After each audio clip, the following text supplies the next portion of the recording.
हमारी सरकार किसानों की थी, किसानों की है और किसानों की रहेगी। गौ माता अर्थ का आधार थी और आधार रहेगी। इस आधार पे हम काम करते हैं। हम किसान के लिए खड़े थे, खड़े हैं और खड़े रहें। आपके एक फोन लगाने से वहां जो चीखने की समस्या है वो मात्र 1 महीने में सॉल्व हो सकती है, और नहीं तो उस समस्या को सॉल्व होने में 6 महीने लगेंगे। इस पर आप क्या कहेंगे? देखिए, आपके माध्यम से आइए, मैं एक फोन तो क्या, मैं तो खुद प्रत्यक्ष जाके देख सकता हूं। अगले कुछ सालों में गांव गांव सड़क भी भारतीय जनता पार्टी ने पहुंचाई है, खेत खेत सड़क भी भारतीय जनता पार्टी पहुंचाई।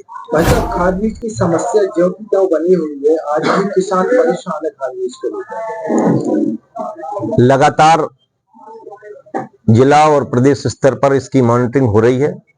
मैं सबसे पहले तो धन्यवाद देना चाहता हूं देश के यशस्वी प्रधानमंत्री जी का, जिन्होंने खाद की सब्सिडी को निरंतर जारी रखते हुए और 1 कुंटल पर 50 किलो की बोरी आती है तो 1 कुंटल पर 27 रुपए की सब्सिडी निरंतर जारी है।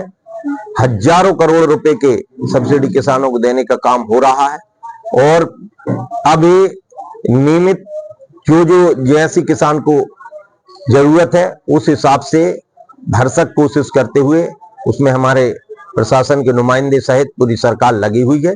आपके माध्यम से भी यदि कोई दिक्कत समझ में आती है, व्यक्तिगत कुछ बातें आती हैं, तो उनको भी हम दूर करने का काम करेंगे। हमारी सरकार किसानों की थी, किसानों की है और किसानों की रहेगी। आज गाय को लेकर बात की जाए, लेकिन गाय की स्थिति आज जो की तो बनी हुई है और कई बार बड़े मुद्दे उठ चुके हैं, लेकिन गाय की जो स्थिति है दयनीय बनी हुई है। आखिर कब तक सुधार हो पाएगा? देखिए, गौ माता हमारे राष्ट्र की न केवल आर्थिक आधार रही है, हमारी संस्कृति के भी आधार रही और धर्म का भी आधार रही।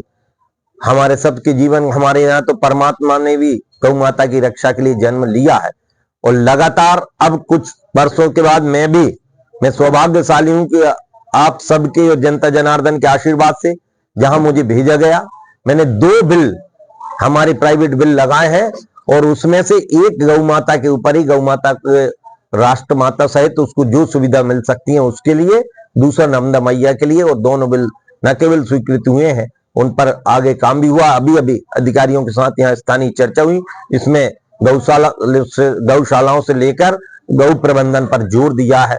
आगे इसकी माननीय डॉक्टर मोहन यादव जी के नेतृत्व में लगातार उन्होंने तो गौ उत्सव को ही प्रदेश व्यापी और राष्ट्रव्यापी उत्सव बनाने का काम किया है, और हम उस पर निरंतर चिंता भी कर रहे हैं, और बहुत अतिशीघ्र पहले से कम हुई समस्या, और पूर्णतः हम चले। गौ माता अर्थ का आधार थी और आधार रहेगी। इस आधार पे हम काम करते हैं। मेरे राव उदय प्रताप सिंह जी के द्वारा भी लगातार टोल को लेकर शिकायत आती रही है, और अभी भी वही है कि 60 किलोमीटर के दायरे के अंदर उदयपुरा का टोल है। कहीं ना कहीं यहाँ के जो लोग हैं उनको आवागमन में काफी दिक्कतें हो रही है। अभी तक क्यों नहीं हट पाए?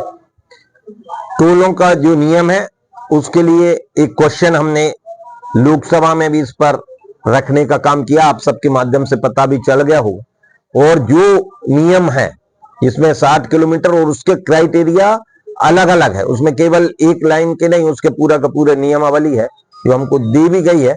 लेकिन फिर भी हमने तो इस टोल को, और ऐसे जितने भी प्रदेश व्यापी इस प्रकार के यदि टोल है तो उनको कम करने का, और आगामी समय में जो माननीय गडकरी जी ने योजना बनाई है, कुछ समय बाद देखेंगे टोल विहीन पूरे के पूरे फुल रोड होंगे। वहां तो स्थानीय जहां से एंटर होगा वहीं से ही उसकी फीस कट के जितनी दूरी चलेगा आदमी उतनी ही दूरी का टोल लगेगा, उसके अलावा टोल नहीं लगेगा। इस प्रकार की योजना पर एक राष्ट्रव्यापी काम चल रहा है। सर, पूर्व मुख्यमंत्री शिवराज सिंह चौहान द्वारा लगातार घोषणा की गई कि उदयपुरा में एसडीओपी कार्यालय और एसडीएम कार्यालय होगा, लेकिन आज तक ये दोनों चीजें नहीं हो पाई, तो यहाँ के लोगों को काफी परेशानी का सामना करने के लिए या तो बरेली जाना पड़ता है या फिर जिले तक पहुंचना पड़ता है। ये मैं पूर्व की घोषणाओं को देख लूंगा और उस पर त्वरित कार्रवाई करवाने का काम करेंगे। ये प्रदेश का गौरव है कि यहाँ से हमारे कृषि मंत्री चौहान जी, और उन्होंने कहा कि हमने धान बासमती धान के लिए निर्यात खोल दिया गया है, लेकिन क्या कारण है कि आज तक सर्वोच्च जो रेट थे उससे सबसे निम्न स्तर पर रेट पहुंच गए हैं। किसान बहुत परेशान है, और खासतौर से एमपी के धान का बेल्ट, पंजाब हरियाणा एक्सपोर्ट की बात हो चुकी है। पर क्या कारण है? डबल इंजन सरकार भी है, स्थानीय स्तर से लेके ऊपर तक सब जगह कोई लोग हैं, फिर क्या कारण है किसान परेशान? कोई भी उत्पाद मांग और आपूर्ति के सिद्धांत पर निर्भर रहता है, क्योंकि मैं अर्थशास्त्र का छात्र भी रहा हूं, तो इस हिसाब से ही मैं धन्यवाद देता हूं केंद्रीय कृषि मंत्री का, और वो लगातार इस ओर प्रयासरत है। और मैं इस रूप में भी धन्यवाद की जीआई टैग की मान्यता के लिए लगातार लड़ा भी हूं। यहाँ तो मिली है, बगल के जिलों में भी हम उसको मान्यता दिलाने के उसमें है। माननीय मुख्यमंत्री जी से इस मुद्दे को लेकर हम गंभीरता से चर्चा हुई है, और आगामी समय में आपको दिखाई देगा कि हम पर हेक्टेयर किसान को उसके डायरेक्ट रियायत देने का काम, पर हेक्टेयर पर राशि देने का काम करेंगे। उसमें ये सारी चीजें सम्मिलित हैं। हम किसान के लिए खड़े थे, खड़े हैं और खड़े रहें। ये जो मावठा गिरा है, अतिवृष्टि होने की वजह से किसानों की काफी फसलें 90% तक फसलें खराब हो चुकी हैं, खासतौर से जो नहर बेल्ट हैं, चने की, गेहूं की, तो इनके लिए कोई मुआवजा का प्रावधान या कुछ आर्थिक राशि सहायता या ब्याज दर में कटौती, कुछ इसके लिए भी आपको कोई आगामी? मैंने भी कुछ जगह प्रत्यक्ष निरीक्षण भी किया है, कार्यकर्ताओं ने भी बताया है, और उसके लिए भी अभी तत्काल में मैंने अधिकारियों को निर्देश दिए, त्वरित में कल से उसके सर्वे पहले करवा रहे हैं। वो बाकी जो भी जिस क्राइटेरिया में आएगा, चाहे आरबीसी 6-4 का पहले भी नियम बदल आ चुके हैं, इसके लिए मैं सरकार का, माननीय शिवराज सिंह जी पूर्व मुख्यमंत्री जी और वर्तमान मुख्यमंत्री डॉक्टर मोहन यादव जी का धन्यवाद करता हूं। और आगामी समय के लिए भी इस बार 29,000 करोड़ से ऊपर की राशि केवल बीमा के लिए, इस प्रकार के जो असमय नुकसान हो जाता है, उन सबको देने का काम हमारी सरकार करेगी। और जो आपने कहा उसी दिशा में हमने सोचा, चूंकि ये है कि जो पहले नुकसानी, उसकी पहले सर्वे और उसके बाद किसान को रियायत। सर, मैं एक बार आपको ज्ञात दिलाना चाहूंगा, ग्रामीण क्षेत्रों में जो लोगों की मूलभूत सुविधाएं, पानी की समस्या है, रोड की समस्या है, तहसील देवरी के चीखली ग्राम पंचायत है, वहां पर लगभग 250 परिवार रहते हैं, और एक ग्राम पंचायत इटवा की एक टोला है जहां पर निकलने के लिए उनको रोड भी नहीं है। लोग 4 पाइपें लेके आते हैं मरीज को, कभी कुछ जैसा हो जाता है गंभीर स्थिति। आपके एक फोन लगाने से वहां जो चीखली की समस्या है वो मात्र 1 महीने में सॉल्व हो सकती है, और नहीं तो उस समस्या को सॉल्व होने में 6 महीने लगेंगे। इस पर आप क्या कहेंगे? देखिए, आपके माध्यम से आइए, मैं एक फोन तो क्या, मैं तो खुद प्रत्यक्ष जाके देख सकता हूं।